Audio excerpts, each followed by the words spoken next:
Hey everybody on YouTube. So it's 2016 and I'm going to start the new year with something a little different. I'm going to be doing a Wii U review. This is my first hardware review, so I hope you enjoy it.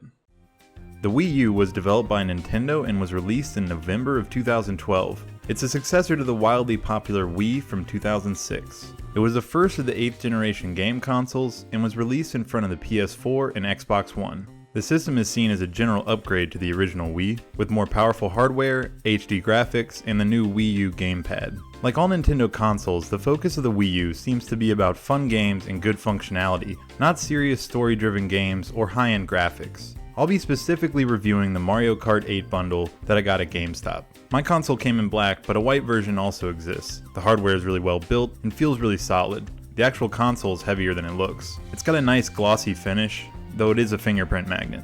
It features 4 USB ports and an SD card that can be used for charging controllers or expandable storage. The Wii U gamepad is really the highlight of the system as far as hardware goes. It features a 6.2-inch 854 by 480 resistive touchscreen and a 1.3 megapixel camera facing the player on the top. The configuration of the gamepad is pretty much the same as any standard controller, just spread out over the face of the gamepad with a few extra buttons. It's got a ridged back with some finger bumps that make it a surprisingly comfortable controller. The face of the gamepad uses the same glossy finish from the console. The screen itself is not as low as standard definition, but it's not as high definition, so the quality isn't the greatest. But the brightness seems to be pretty decent, and since the games are rendered in HD, they still look nice on the touchscreen. The big feature of the gamepad is the streaming capabilities. It uses a modified version of 802.11n wireless to stream video from the Wii U to the gamepad.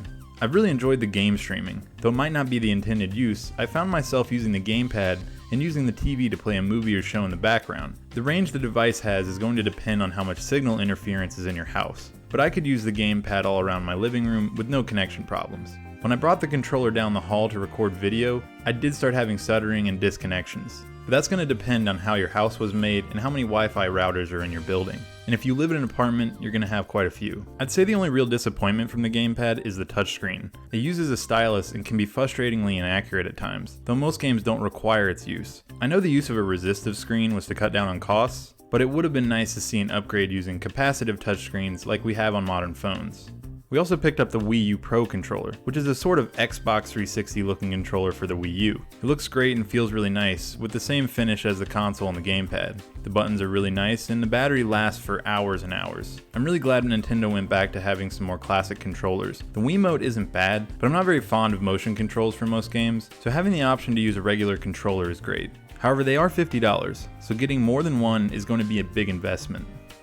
I know the NFC plastic amiibo statues are very popular, but I simply don't have the money or care enough to invest in them. Amiibos can unlock new costumes and other cosmetic options, but they won't change gameplay much. I'd say amiibos are probably more geared towards kids and collectors, and I'm not really either, so I didn't get any. Before we get to the games, I just want to touch on the included software. The system comes with YouTube, Netflix, Amazon Prime, and Hulu pre-installed, and that's about all the media usage you'll get out of the Wii U. There are a few other video services you can download, like Crunchyroll, but Nintendo obviously just put these in because they're basically required by any internet device that hooks up to your TV today. The apps don't run great, and the touchscreen seems to have a lot of issues scrolling and typing. We still use the PS3 for video on the TV.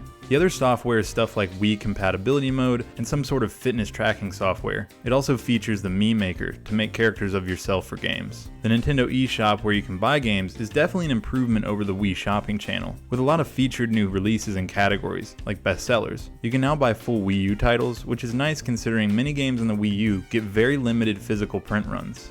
The Virtual Console is also back, offering the ability to download and play older Nintendo titles from the NES, SNES, N64, Game Boy Advance, and the Nintendo DS. This is a cool feature, but I'm still disappointed in the pay structure here. The games, in my opinion, are just too expensive to justify, and they don't seem to have any sort of trial or return system. Super Mario 3 was released 27 years ago, and it's $5. Some modern games on Steam are cheaper 3 years after release. I guess some people would say it's worth the money, but it's not for me. I would love to have a convenient place to play my new games and Ocarina of Time, but I'd rather just plug my N64 in than pay $10 to play a game from 2 decades ago. I'm not sure what the prices should be, but considering you have to pay to have your Wii collection upgraded, and you can't use games you've bought on the 3DS, it doesn't seem like a good deal. I would prefer a subscription type service, or one that at least upgrades the titles for free when Nintendo makes a new console. The games on the Wii U have been really fun. The pack-in game was Mario Kart 8 and I love it. I'm a bit disappointed it was preloaded on the system and didn't have a physical copy, but that's a minor gripe.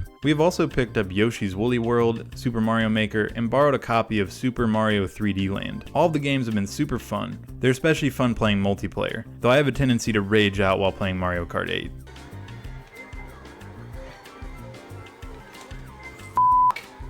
Each game we've played performs well and never seems to have any frame drops or performance issues. I've had the entire console crash once, but that was while using the YouTube app. The presentation of each game is stunning, the graphics are really high quality, and the music and sound are equally so. The graphics might not be the realistic ones of the PS4 or Xbox One, but that's not what Nintendo is going for. The games have some real style and artwork put into them. Each level of the games I've played seem handcrafted. It's also great to see a console that still considers local multiplayer a priority. My favorite memories gaming as a kid were playing with my friends, and this console lets you recapture that. Though the Nintendo developed games on this system are good, it's important to know there's a lack of third-party software support for the console. Poor sales early on made developers shy away from the Wii U, and that's too bad. This definitely isn't the console to get if you're looking for the mainstream multi-platform games like Call of Duty or GTA. The Wii U is a really good system, and now that it's been out for a few years, it's got a large library of games and isn't too expensive. I wish Nintendo did more price drops in the games as they stay in the $60 range for years after release, but considering each of those titles are really good, I can't complain too much. I would definitely recommend this console to anyone who loves Nintendo games, has roommates who like to game, or even if you just want some fun games to play with your significant other. No other console in the market today brings people together the way the Wii U does. If you can get the system on sale, it's certainly worth the $250 I got for it at GameStop. Okay everybody, that was my video for this week. I hope you liked it. If you did, give me a thumbs up. If you didn't, I think you know what to do. Leave me a comment in the comment section and hit that subscribe button if you want to see more videos like this one in the future. And coming in a few days, maybe next week, I'm going to be trying to do a review on this thing, the Steam Link. I picked it up at GameStop the other day, so hope you enjoy that one. I'll see you then.